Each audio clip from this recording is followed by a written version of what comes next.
도대체 요한계시록에 대해서는 어떻게 해석하는 것이 맞는 걸까요? 정말 지구가 종말을 맞이해 성도들은 휴거를 당하고 대환란이 오는 걸까요? 관련 서적을 있다면 무엇을 읽어야 요한계시록에 대해 정확하고 자세히 알 수 있는 걸까요? 그리고 요한계시록을 잘못 해석한다면 이단이나 사이비에 빠진다는데 이 내용은 무엇일까요? 제발 정확하게 아시는 분만 알려주세요 라고 올렸습니다. 많은 분들이 요한계시록에 대해 궁금해하면서도 해석하기 어려워합니다. 실제로 종교개혁가인 칼빈은 신구약의 모든 주석을 썼지만 요한계시록 주석은 쓰지 못했습니다. 또한 루터 역시 독일어 성경을 번역하면서 서문에서 요한계시록 안에 무엇이 들어있는지 잘 모르겠다라는 말을 하기도 했습니다. 그만큼 해석하기가 쉽지 않은 책이 바로 요한계시록입니다. 그러다 보니 이를 악용하는 이단이나 사이비 교주들이 있습니다. 요한계시록을 자의적으로 해석해서 사람들을 현혹시키는 것이죠. 예를 들면 교주가 이기는 자이며 14만 4천 안에 들어야 구원을 받는다라고 주장합니다. 이 얘기가 맞는 얘기가 아닌가라고 생각하신다면 그분은 신천지이신데 빨리 나가주시기 바라겠습니다. 예, 주변에 보면 이런 잘못된 성경 해석, 특히 요한계시록에 대한 잘못된 해석으로 인해 인생은 물론 가정까지 파탄에 이른 사람을 적지 않게 볼 수가 있습니다. 그러다 보니 성도님들도 요한계시록이 궁금하기는 하지만 어렵기도 하고 잘못 해석하는 것이 두려워서 아예 요한계시록을 제쳐놓는 경우가 참 많이 있습니다. 정말 안타까운 일입니다. 왜냐고요? 이 요한계시록은 우리를 복되게 하는 책이다라고 성경은 우리에게 말씀하고 있기 때문입니다. 자, 오늘 본문 3절을 한번 같이 읽어보겠습니다. 있습니다. 시작. 이 예언의 말씀을 읽는 자와 듣는 자와 그 가운데 기록된 것을 지키는 자는 복이 있나니 때가 가까움이라. 그렇습니다. 요한계시록은 우리를 어떻게 하는 책이라고요? 복되게 하는 책입니다. 열심히 읽고 듣고 지킬 때 우리에게 복을 주는 그런 성경책 중에 하나인 것입니다. 아멘이십니까? 하지만 문제는 요한계시록을 제대로 알아야 한다는 것입니다. 제대로 알지 못하면 아까 그분이 질문한 것처럼 또 우리가 주변에서 보는 것처럼 요한계시록을 잘못 알게 된다면 이단에 빠지거나 또한 사이비 교주의 이 유혹에 넘어가 삶의 무너짐은 물론이고 영혼마저 구원의 기쁨을 잃어버리는 경우가 참 많이 있기 때문입니다. 자, 그렇다면 오늘부터 시작되는 이 요한계시록은 어떤 책일까요? 첫 번째로 요한계시록은 예수 그리스도의 계시이자 예언의 말씀입니다. 본문 1절을 보면 이렇게 기록되어 있습니다. 예수 그리스도의 계시라. 뭐라고요? 예수 그리스도의 계시이다. 즉 누가 계시했냐고요? 예수 그리스도의 계시입니다. 이단 교주의 계시가 아닙니다. 또 이 말은 요한계시록의 초점이 종말이나 휴거, 대환란 이런 것에 있는 것이 아니라 요한계시록의 초점이 바로 예수 그리스도에게 있다라는 것을 우리에게 알려주고 있는 것입니다. 이것만 알아도 이단에 빠져서 요한계시록을 잘못 해석해서 잘못 알아들어서 인생이 망가지는 경우는 없습니다. 그런데 여전히 어떤 인간들은 자신이 계시를 받았다고 합니다. 미쳤구나 생각하시면 되겠습니다. 단 1초도 귀담아 들을 일이 아닙니다. 왜요? 예수 그리스도의 계시였지 이단 교주의 계시가 아니다라고 성경은 분명히 말씀하고 있기 때문입니다. 그런데 문제는 이런 이단 교주만 이 요한계시록을 악용하는 것이 아니라 계시받았다고 하는 것이 아니라 어떤 교회에 보면 신령한 권사님이라는 분들이 자기가 계시받았다고 하는 사람들이 있습니다. 계시를 받았다면서 이상한 얘기를 하는데도 누가 계시를 받았다 그러면 우리는 혹해가지고 그 말에 귀를 기울이는 것이 인간의 연약함이고 무지함입니다. 예전에도 어떤 사람이 약혼을 했는데 남자 쪽 어머니가 그 여자랑 결혼하면 불행해진다라는 계시를 받고 파혼을 통보했다가 법정 싸움으로 번져서 많은 위자료를 물었던 사건이 있습니다. 또한 언제 종말이 올지 모른다 이런 사람들에게 자는 종말이 언제 올지 안다라는 계시를 받았다는 이런 정신 나간 사람의 말을 믿고 일은 안 하고 모여서 휴거될 날만을 기다리는 사람들이 있었습니다. 우리나라에도 있었죠. 근데 우리나라뿐만 아니라 2011년 5월 21일에도 미국에서 해롤드 캠핑이라는 사람이 종말과 휴거가 일어난다고 주장했다가 아무 일도 일어나지 않으니까 그날 날짜를 자기가 잘못 게시받았다 하고 다시 게시를 받았는데 그것이 10월 21일이라고 했다가 그날 아무 일도 일어나지가 않았습니다. 그런데도 계시를 받았다고 하면 혹해서 따르는 사람들이 얼마나 많은지, 지금도 종말을 이야기하면 아직도 따르는 사람들이 있다는 것이 오늘날의 현실인 것입니다. 참 안타까운 일입니다만 왜 이렇게 현혹되는 사람들이 많이 있습니까?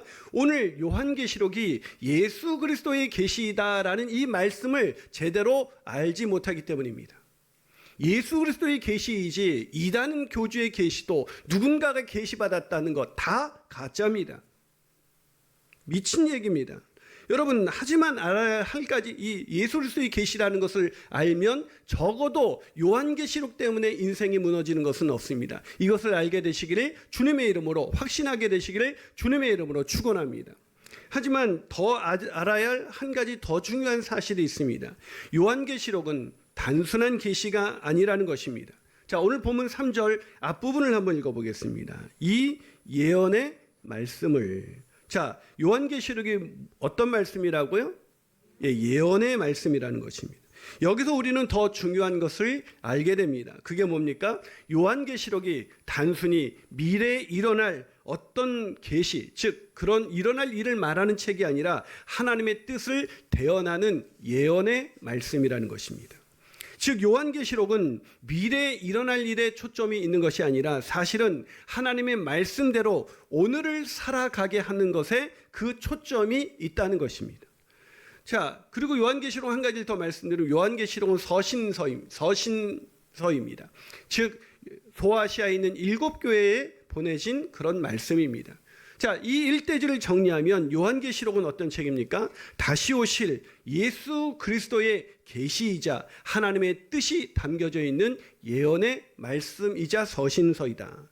그러기에 이 요한계시록은 미래에 언제 대환란이 오는가, 언제 휴거가 일어나는가, 언제 종말이 있는가, 이거에 초점이 있는 것이 아니라 오늘 하나님의 뜻대로 그 살아가는 것, 다시 오실 예수 그리스도를 바라보면서 오늘을 말씀대로 살아가게 하는 그런 중요한 책이라는 것입니다. 그러게 요한계시록의 초점은 사실은 미래보단 오늘 우리가 믿음으로 살아내는 것에 있다는 것을 깨달아야 하는 것입니다. 그러기에 예수 그리스도부터 전해진 이 계시의 말씀, 이 예언의 말씀을 인 요한계시록을 그것을 읽고 듣고 그 말씀대로 살아가는 저와 여러분이 되시기를 주님의 이름으로 축원합니다. 한 말 더 나아가서 요한계시록은 어떤 책일까요? 두 번째로 지키는 자에게 복이 되는 말씀입니다. 뭐라고요? 지키는 자에게 복이 되는 말씀이다. 요한계시록의 초점은 미래에 있는 것이 아니라 오늘 하나님의 말씀대로 살아가는 것에 있다고 말씀을 드렸습니다. 하지만 말씀대로 살아가는 것이 쉽지가 않습니다. 왜일까요? 많은 이유가 있지만 사람들이 생각 속에 말씀대로 살면 이건 손해야 라는 생각이 있기 때문입니다. 제가 전도사 시절이었습니다. 교회 본고를 몰고 이렇게 가고 있는데 갑자기 차가 그냥 끼어들어가지고 사고가 날 뻔했습니다. 그래서 그런 사고가 날 뻔 급하게 끼어든 그 차를 향해서 제가 경적을 눌렀죠. 그랬더니 이 경적을 눌렀다고 이 차가 계속 갑자기 급정거했다가 가다가 급정거했다 계속해서 위협 운전을 한 것입니다. 그래서 제가 그 차 옆에 와서 창문을 내리고 운전을 똑바로 하세요 라고 얘기를 했더니 사실 제가 그렇게 말한 것만 해도 제가 그리스도인이었고 전도사였기 때문에 그렇게 얘기했지 사실은 욕을 하고 싶었지만 똑바로 운전하세요 이렇게 제가 정중하게 말씀을 드렸습니다. 그런데 뒷좌석 창문이 열리더니 중학생으로 보이는 아이가 저에게 이렇게 말했습니다. 아저씨 교회 차 몰고 다니시는데 운전 그렇게 하는 거 아니에요 이러더라고요. 제가 얼마나 황당했는지 제가 그 교회 무슨 교회라고 이렇게 본 것을 제가 그다음부터 교회 차에 절대 교회 이름을 쓰지 않습니다. 여러분 이 교회 다닌다 뭐 내가 예수 믿는다 이러면 사람들이 자기가 잘못했는데도 불구하고 적반하장으로 오히려 우리에게 잘못을 뒤집어 씌우면서 억울한 일을 당할 때가 종종 있습니다. 여러분 근데 이 당시 이 요한계시록을 처음 들었던 이 사람들은 정말 어처구니 없이 말씀대로 살아가는 그것 때문에 저는 또 가벼운 에피소드, 그냥 별 기분 상한 정도이지만 사실 이 당시 사람들은 그리스도인임을 드러내며 살아갈 때 엄청난 손해를 감수할 수밖에 없었습니다. 왜냐하면 이 당시 그리스도인들은 정말 도미티안 황제 시대, 즉 핍박이 극에 달했던 시대였습니다. 황제가 그리스도이시다라고, 황제가 주님이시다라고 고백해야 살아갈 수 있는 그 시대에 예수가 주님이시다라는 것을 고백하며 그리스도인인 것을 드러내며 살아간다는 것은 굉장한 손해 정도가 아니라 자신의 모든 것을 잃어버릴 뿐만 아니라 심지어 사자의 밥이 되어 사지가 찢어지기도 하고 화형에 당할 수도 있는 그런 상황이었습니다. 그런데 그런 그들을 향해 오늘 사도 요한은 본문 3절에서 이렇게 말씀을 전했습니다. 이 예언의 말씀을 읽는 자와 듣는 자와 그 가운데 기록한 것을 지키는 자는 복이 있나니 라고 말씀을 한 것입니다. 뭐라고요? 그렇습니다. 이 예언의 말씀을 읽고 듣고 지키는 자가 복이 있답니다. 이게 이해가 되시나요? 그 당시 성도들은 도저히 이해가 되지 않았을 것입니다. 그런데 요한계시록 끝부분에서 사도 요한은 또다시 강조합니다. 요한계시록 22장 7절입니다. 보라, 내가 속히 오리니 이 두루마리의 예언의 말씀을 지키는 자는 복이 있으리라. 말씀을 지키며 사는 복된 삶 살기를 원하십니까? 오늘 요한계시록은 그렇게 말씀대로 사는 것, 말씀대로를 지키며 사는 것이 복된 삶이다라고 우리에게 가르쳐주고 있는 것입니다. 그런 삶을 살게 되시기를 주님의 이름으로 축원합니다. 마지막으로 요한계시록은 어떤 책일까요? 세 번째로 우리가 속히 증언해야 할 말씀입니다. 저는 요한계시록은 예수 그리스도의 계시이자 예언의 말씀이기 때문에 환난과 핍박 중에도 오늘 말씀대로 살아가는 것, 그것이야말로 복된 삶이라고 말씀을 드렸습니다.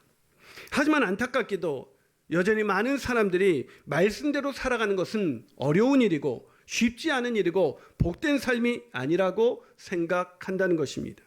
말씀대로 살다가 고난이 오면 원망하고 불평하는 것이 바로 그 증거입니다. 그러나 사도 요한은 그러지 않았습니다. 생각해 보세요. 사도 요한이 왜 에게해에 있는 작은 섬 반모섬에 유배되었습니까?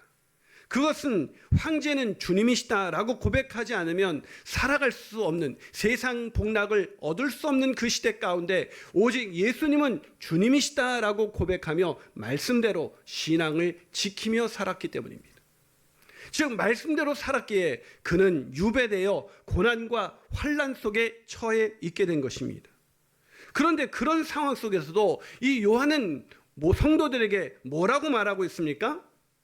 오직 말씀대로 사는 것, 그것이 복이다라고 말씀하고 있습니다. 놀라운 일이죠. 여러분, 이 요한이 말씀대로 사는 것이 복이다라는 것을 입술로만 증거한 사람이 아니라 말씀대로 본인 자신이 그렇게 살다가 자신이 반모섬에 유배되어 평생 고난과 환난 속에 살아냈던 인물이라는 것입니다. 여러분, 설교자가 좋은 말 많이 할 수 있습니다. 그러나 그 말씀대로 살아가는 것은 설교자에게도 매우 어려운 일입니다. 설교자가 그 말씀대로 살아가면서 그 말씀을 전한다면 그 말씀이야말로 살아있는 하나님의 말씀으로 들려지게 될 것입니다. 아멘이십니까? 요한은 바로 그런 사람이었습니다. 그는 말씀대로 살면서 말씀대로 살다가 고난과 핍박 중에 처해 있으면서도 바로 그것이 복된 삶이라고 성도들에게, 소아시아에 있는 그 7교회에, 아니 우리들에게 말씀하고 있는 것입니다. 그러나 문제는 안타깝게 사람들이 그 참된 복을 알지 못한 채 예수 그리스도를 부인하고 예수 그리스도를 떠나는 것이었습니다. 그 당시 사람들도 그랬습니다. 이 예수 말씀대로 살아가는 것이 결코 쉽지 않은 시대, 사실 요즘도 코로나19 때문에 여러분 우리가 생각지도 않은 고난이 당하지 않습니까? 대다수의 교회가 그 어느 그 시설보다도 방역을 철저하게 지킨다는 것 교회 와본 사람들이라면 다 압니다. 철저하게 온도 체크를 하고 방명록을 적고 세정제를 바르고 소독을 하고 마스크를 쓴 채로 여러분 지금도 띄어져서 예배를 드리고 있습니다. 그런데도 사람들이 교회에 대해서 욕할 때 우리는 위축이 되고 마치 교회 다닌다는 걸 말하는 것이 창피하고, 심지어 이제는 직장에서 주일날 교회 나가면 안 된다는 그런 그 얘기를 이런 듣는 시대 속에서 우리가 말씀대로 산다는 것 결코 쉽지가 않습니다. 그런데 그 정도가 아니라 이 시대는 말씀대로 살아갔다가는 자신의 전 재산을 날리는 것이 문제가 아니라 자신의 사지가 찢어지고 화형에 처형당할 수 있는 그런 시대였습니다. 그런 시대 속에서 사람들은 어쩔 수 없이 예수 그리스도를 부인하고 예수 그리스도를 떠나는 사람들이 있을 수밖에 없었습니다. 세상과 타협하며 적당히 자신의 믿음을 지킨다고 생각하고 있었습니다. 그런데 이 요한이 볼 때는, 하나님이 볼 때는 이게 큰 문제인 거죠. 말씀대로 살지 못하고 적당히 타협하면서 살아가는 것이 문제 중에 문제였던 것입니다. 더 큰 문제는 본문 3절에 보니까 이제 예수 그리스도께서 오실 때가 가까움이다 라고 말하고 있습니다. 여기서 때는 이 카이로스라는 단어를 쓰는데 물리적인 시간을 말하는 것이 아닙니다. 우리가 예측할 수 있는 시간을 말하는 것이 아닙니다. 때가 가까웠다는 것은 언제든 주님께서 오실 수 있다는 것을 의미하는 것입니다. 이제 때가 가까웠는데 그들은 여전히 말씀대로 살아가는 것이 아니라 고난과 핍박이 두려워서 세상과 적당히 타협하면서 그냥 나름대로의 신앙을 가지고 살아가는 그런 모습으로 살아가고 있었습니다. 얼마나 하나님의 마음이 안타까웠을까요? 그래서 하나님이 어떻게 하셨습니까? 반모섬에 유배된 사도 요한에게 이 요한계시록, 즉 하나님이 예수 그리스도에게 주신 계시의 말씀, 이 말씀을 예수 그리스도는 천사들에게 전해줬고 천사들은 바로 요한에게 전달하여 증언하게 하신 것입니다. 왜요? 믿음을 잃어버리고 비참하게 살아가는 사람들이 너무나 많았기 때문에 적당히 타협하면서 마치 코로나 시대 때 적당히 온라인 예배를 드리면서 신령과 진정으로 드려진 온라인 예배가 아니라 적당히 예배를 드리면서 그냥 불편함을 굳이 감수하고 쉽지 않아서 그렇게 사람들이 살아가는 것처럼 그 당시 수많은 사람들이 적당히 타협하며 살아가고 있는 바로 그 시대 가운데 요한을 통해서 요한계시록을 증언하게 하신 것입니다. 그 시대에도 말씀대로 살아가는 것이 바로 진정한 복이라고 말이죠. 이 말씀이 바로 오늘 본문 2절에 이렇게 기록되어 있습니다. 요한은 하나님의 말씀과 예수 그리스도의 증거, 곧 자기가 본 것을 다 증언하였느니라. 다 증언하였느니라. 그래요. 요한은 자기가 본 것, 하나님의 말씀과 예수 그리스도의 증거, 그 모든 것을 증언하는 삶을 산 것입니다. 몇 살까지요?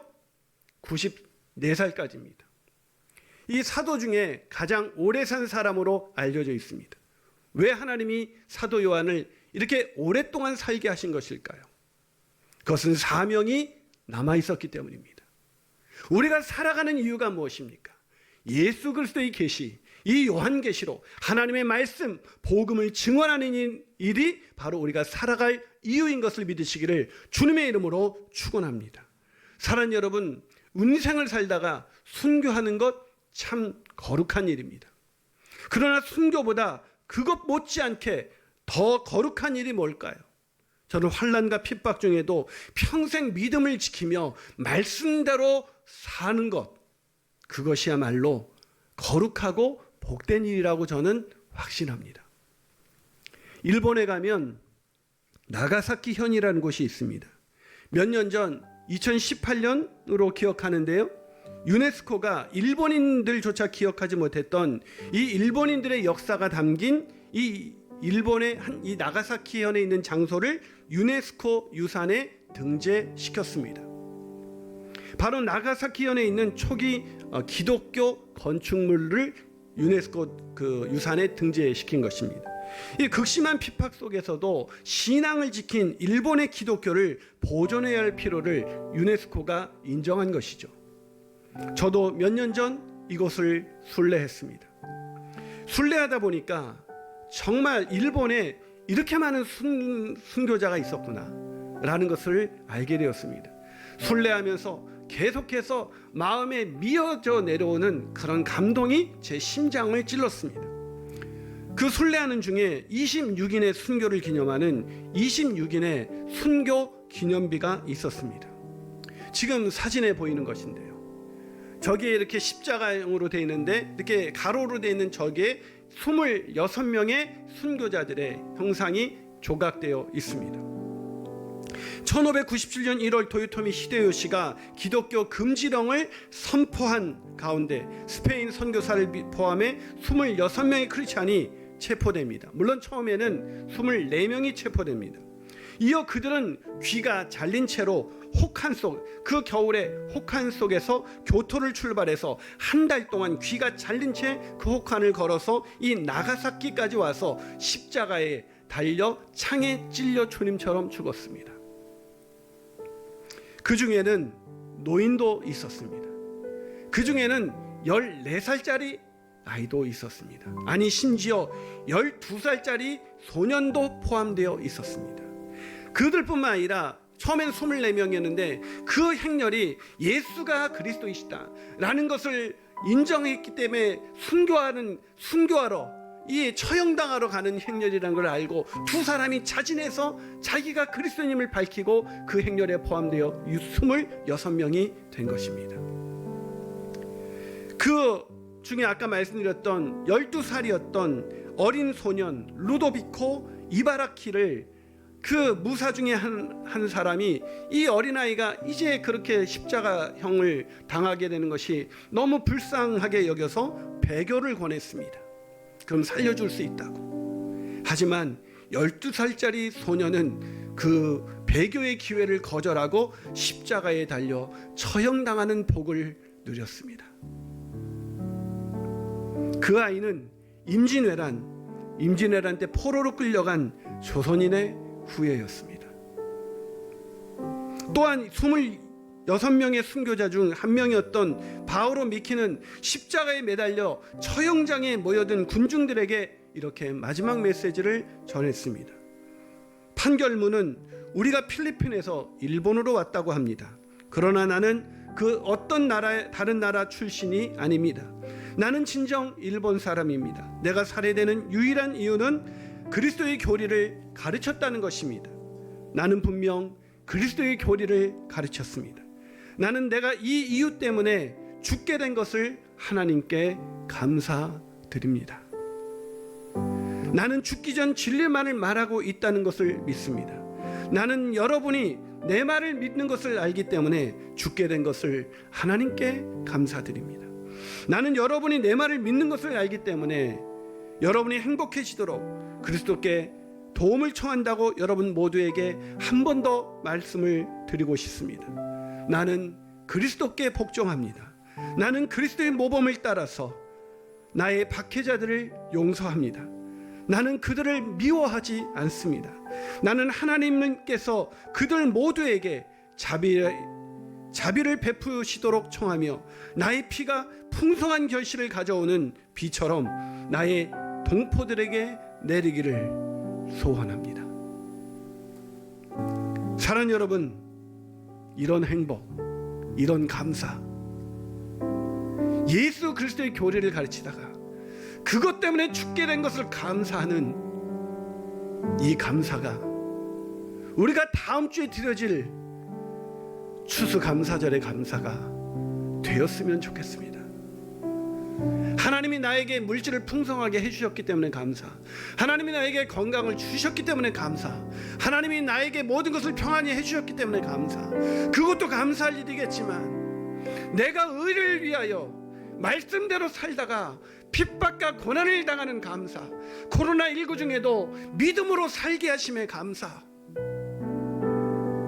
그 감사로 살아가는 것, 말씀대로 살아가는 것, 그것이 나에게 가장 큰 감사, 그것이 나의 가장 큰 행복이 되는 그런 복을 누리게 하는 하나님의 말씀, 그 요한계시록, 그 말씀을 붙들고 살아가시는 그 말씀을 듣고 읽고 지키며 살아가시는 저와 여러분이 되시기를 주님의 이름으로 축원합니다.